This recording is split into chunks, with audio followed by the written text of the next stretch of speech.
वर्ष 2026-27 के केंद्रीय बजट को लेकर व्यापारी और व्यापार मंडल के पदाधिकारी क्या कहते हैं, आइए सुनाते हैं हमारे सहयोगी शुभम वालिया के इस इंटरव्यू में, जिसमें उन्होंने उद्योग व्यापार मंडल के पश्चिमी उत्तर प्रदेश के प्रदेश कार्यकारिणी सदस्य डॉक्टर अरुण कुमार अग्रवाल से कुछ सवालात किए, तो उनका क्या जवाब है, आइए जानते हैं। नमस्कार, मैं शुभम वालिया, प्रदेश प्रभारी सांस्कृतिक प्रकोष्ठ परिपाटी न्यूज। जैसा कि आप देखते हैं कि हमारे अनेक इंटरव्यू में जो परिपाटी न्यूज पे हम करते हैं, उसमें अनेक राजनीतिक हस्तियां, सामाजिक हस्तियां और प्रतिभाशाली हस्तियों को हम कैमरे पर लाने का काम किया है। लेकिन आज एक ऐसा विषय है कि कल हमारे भारत सरकार में फाइनेंस मिनिस्टर द्वारा बजट पेश किया गया है, जो प्रत्येक वर्ष 1 फरवरी को होता है। तो उसके अंतर्गत हमारे जो व्यापारी हैं, व्यापारी वर्ग में इस बजट को लेकर के क्या उनके मन में आशंकाएं थी, क्या उनके प्रति हुआ, उस पर हम बात करेंगे। मेरे साथ हैं डॉक्टर अरुण कुमार अग्रवाल, जो पश्चिमी उत्तर प्रदेश उद्योग व्यापार मंडल के प्रदेश कार्यकारिणी सदस्य हैं, व्यापारी नेता हैं, आप ताजपुर निवासी हैं और जीएसटी और कॉमर्स हो उसके आप प्रोफेसर भी हैं। मैं जानना चाहूँगा, सबसे पहले तो डॉक्टर साहब, आपका हमारे चैनल पर बहुत बहुत स्वागत है। धन्यवाद शुभम जी। और जैसा कि आपने बताया कि कल जो हमारी फाइनेंस मिनिस्टर हैं उनके द्वारा बजट डिक्लेयर किया गया है, तो स्वतंत्र भारत के इतिहास में पहली बार रविवार को बजट पेश हुआ है।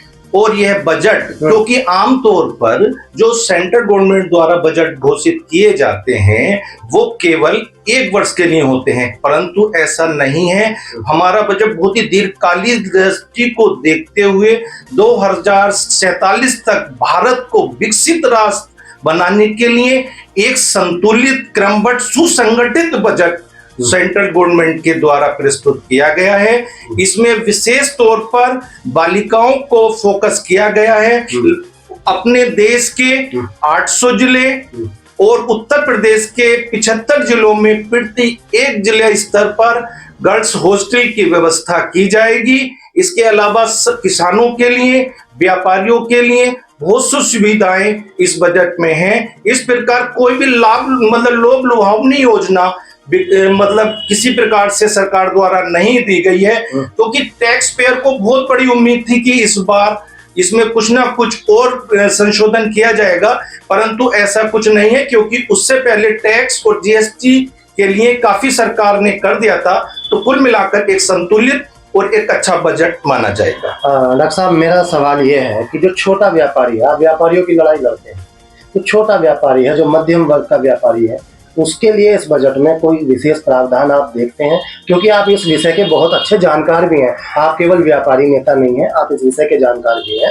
तो आपसे मैं जानना चाहूँगा, छोटे व्यापारियों के लिए, क्योंकि व्यापार मंडल भी उनकी लड़ाई लड़ने का काम करता है, विपक्ष का ये कहना है कि ये बजट जो आया है इसमें भी गरीब को, वो एक उनकी लाइन है वैसे, गरीब को गरीब, अमीर को अमीर बनाने वाला बजट है, और इसमें इन्होंने कुछ नहीं दिया है, केवल कोरा कागज है, ऐसा उनका मानना है।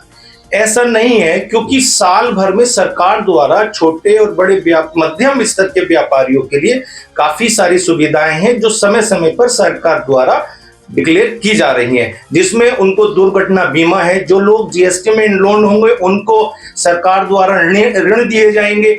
जब जीएसटी में रजिस्ट्रेशन होंगे तो उसके बाद ही उसको, क्योंकि व्यापारी की संज्ञा प्रदान सरकार सोचती है कि ज्यादा से ज्यादा व्यापारी जीएसटी में पंजीकृत हो, और जो पंजीकृत व्यापारी होगा उसको विभिन्न प्रकार की सुविधाएं दी जाएंगी।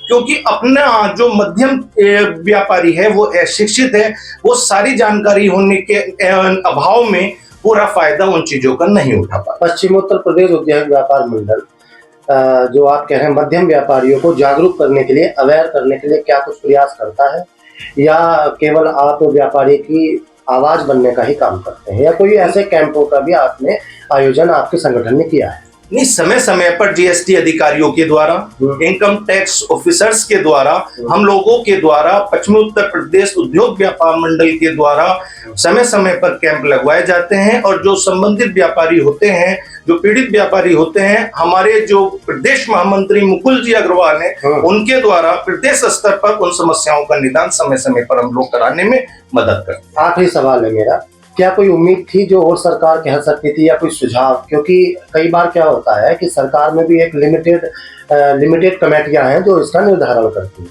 आपके मन से, केवल आप व्यक्तिगत तौर पर क्या कोई सुझाव इसमें और बेहतर देना चाहते हैं? आप उस पर थोड़ा प्रकाश डालिए कि हमें ये उम्मीद और थी जो सरकार ने नहीं की, ये किया जा सकता था।